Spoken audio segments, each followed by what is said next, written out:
Oh, hey guys, I didn't see you walk in. Let me show you how we're building our windows so far. Here are the raw window panels that I was thinking originally about just throwing them into the holes in the windows, but I'm a little bit concerned that the epoxy will delaminate. So we came up with a little solution here to make that a non-critical failure. Alright, so anyway, here's our window inserts that we built, and we are going to build a little box out of aluminum flashing to help contain them. So if one of the pieces delaminates, it is not a critical failure and does not cause the window to fall out of the wall, which would be a big concern. Alright guys, here's the aluminum flashing. They make it in a variety of sizes, but it's actually pretty nice because usually it comes pre-painted.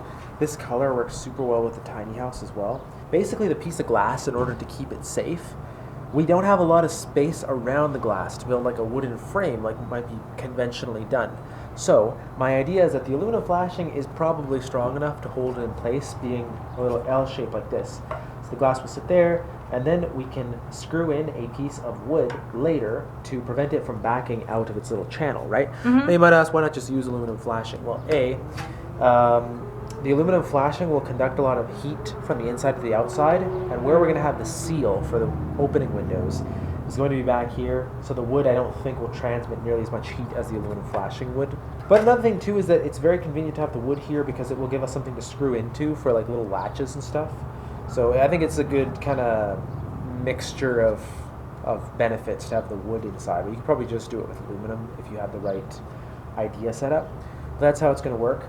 I bought a few other types of aluminum flashing as well that have different shapes that I kind of want to try for other things, especially for water diversion. Our slide out has been pretty waterproof overall, considering that it moves. But I was thinking that one thing that might help would be to divert a lot of water away from it more. So there's a piece of flashing here that it might kind of work as like a little rain gutter guard kind of thing, sticking up a little bit. And so as rain hits near where the slide out would be, it would just divert away. So we'll try some things like that, but I really like the material so far. Where did you find it? They have it at all home stores, but they kind of have different like shapes. So to get the different shapes that I want, I've sourced some from Rona and some from Home Depot because they don't sell the exact same like shapes, but they're all like the same color and stuff, so that's convenient. So I have some brown L flashing. It's already painted. I don't need to do anything, so let's just get started. To start with, you need to start on one of the sides of the window. One end of this will be the bottom of the window, one end will be the top. And you need to have extra at the bottom, basically, is the critical part. How much extra? I don't know. Inch and a half will do.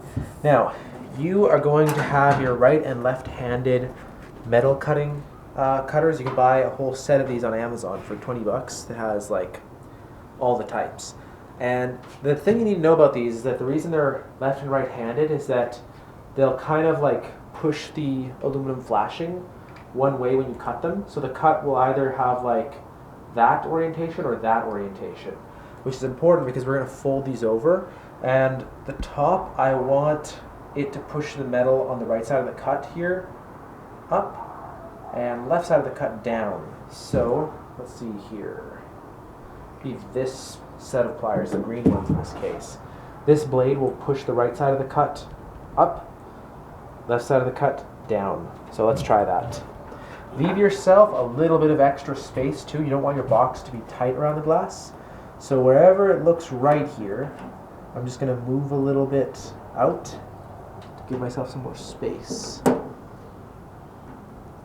I can score it a bit and see if I need to go out more too. I do need to go out more, so let's see. Let's go with that. Once you have your score, actually, probably take it away from the glass so that you don't accidentally cut it.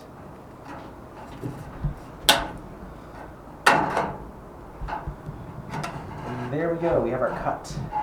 I see. Once you have your cut, what I would do is the side that won't be visible, the side that will kind of be like hidden underneath, I would cut a little bit extra off that, just so you don't have any collision of the metal. And now we're ready to make a bend there. So, I'm going to set this aside for a moment. In the limited space that we're always working in limited space here at Kerry&Liam Company, Liam Brothers.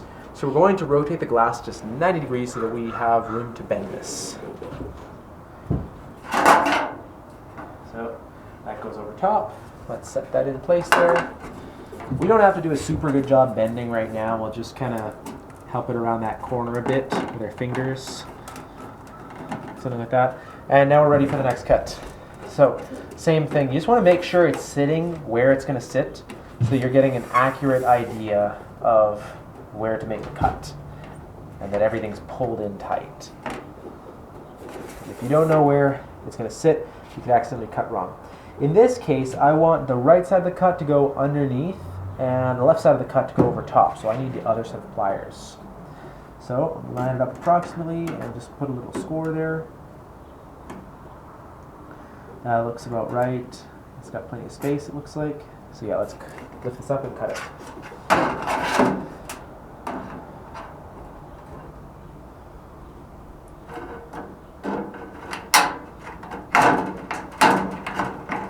And then same thing, I'm going to cut a little excess off the side that's going to be hitting.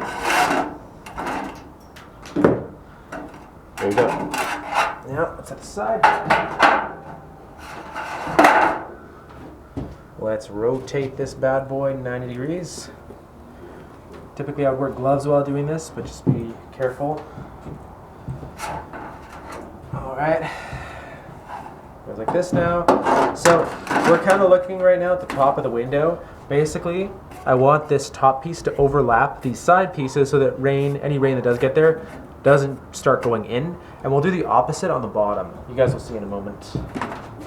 So let's make sure it's lined up primarily in, that corner doesn't matter so much anymore, but primarily this one. We want to make sure it's sitting correctly.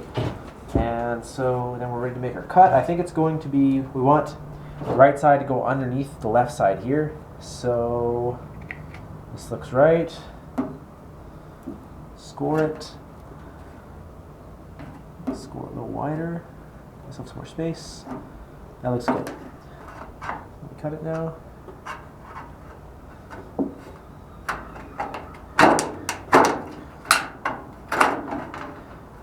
And then cut away the excess.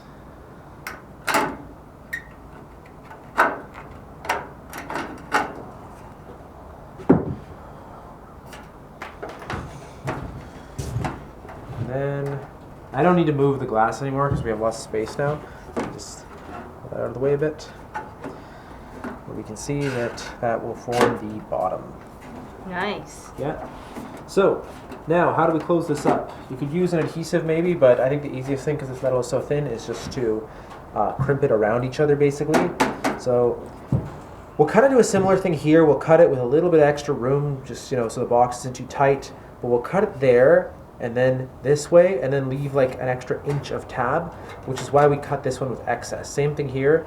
We'll have to cut it, and then cut away that bit, and leave an inch of excess there. So let's try that now. Okay.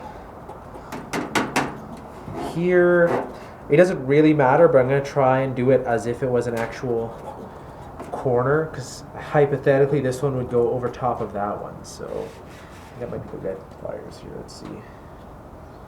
No, I think that's wrong. Green pliers, maybe. Yeah, that looks right.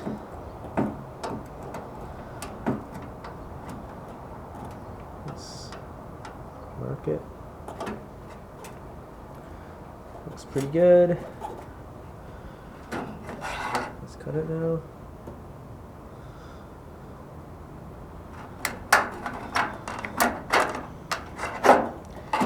And then don't keep on cutting. We gotta save a bit of that material. Down here, I'll just estimate that I need a little bit extra. Cut straight up. And then we're going to cut that joint there. You don't have to make it straight. I would kind of taper it in a little bit so that you can see I cut it at like an angle. I kind of do that on purpose, just so I don't have, I don't know, it'll be less sharp later, I think. There we go. Let's do a similar thing on the other side. I think this one should be the red one. Let's make sure it's sitting right in that corner.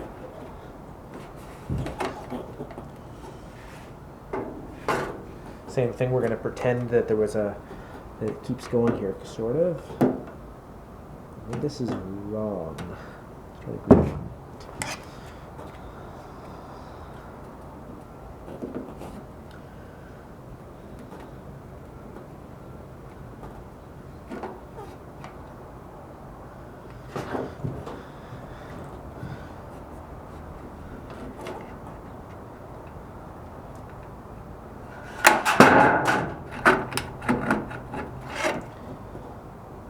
There we go.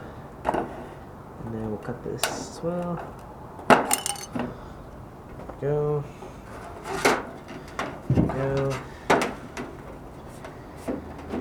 And then these ends will kind of join them together a little bit here. Kind of heading straight out. It's the tricky part. You want to make sure they're lined up as best you can. Start bending towards the side. Now, I think I'd rather have a bit more length on this outer part of the curl than this part, so I think I'm going to cut a bit off of this part.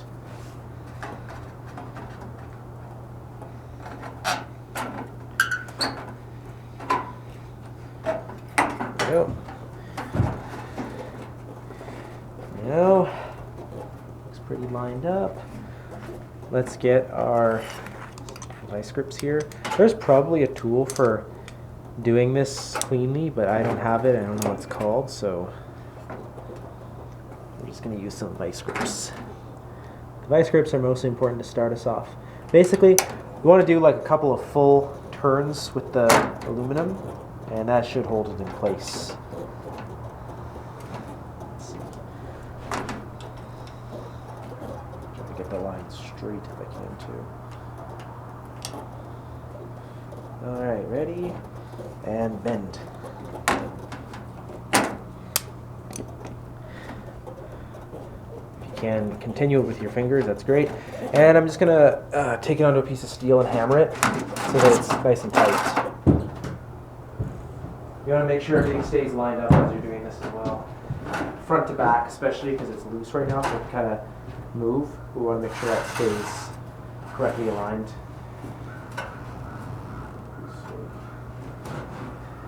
Hammer time.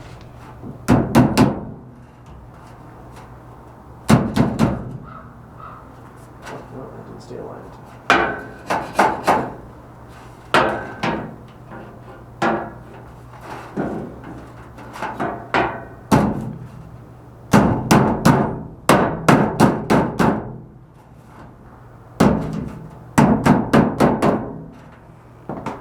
Now once you put another roll in here, it shouldn't be able to move anywhere.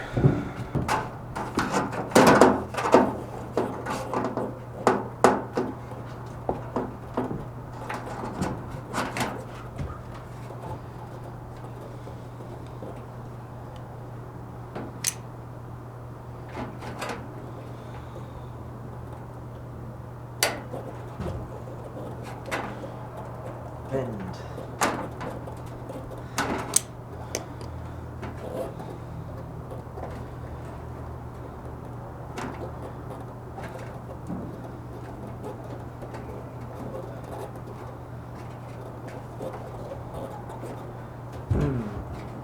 That's pretty tight. I might have to redo this. But anyway, once you do that, then you just bend it over, and that's pretty much it. I'm going to have to modify this one a little. Let me see. Alrighty, it'll do. It'll do. Now let's try test fitting it into place. It's a big concern right now. I made the holes for the windows potentially the wrong size.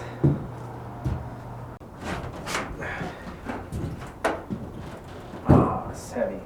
Alright. Ready for this, guys? Let's fit in here. Alright, Nice. it's fitting. It is fitting. Alright, that's it for today, guys. We're going to add in those little planks that help hold in the glass later. Yeah, I already have them cut, but basically that's what we're working on. Alright guys, this type of technique has endless applications for triple pane windows like greenhouses or tiny homes or regular houses if building codes are not too strict. So I hope you guys got something from this, and we'll see you in the next video.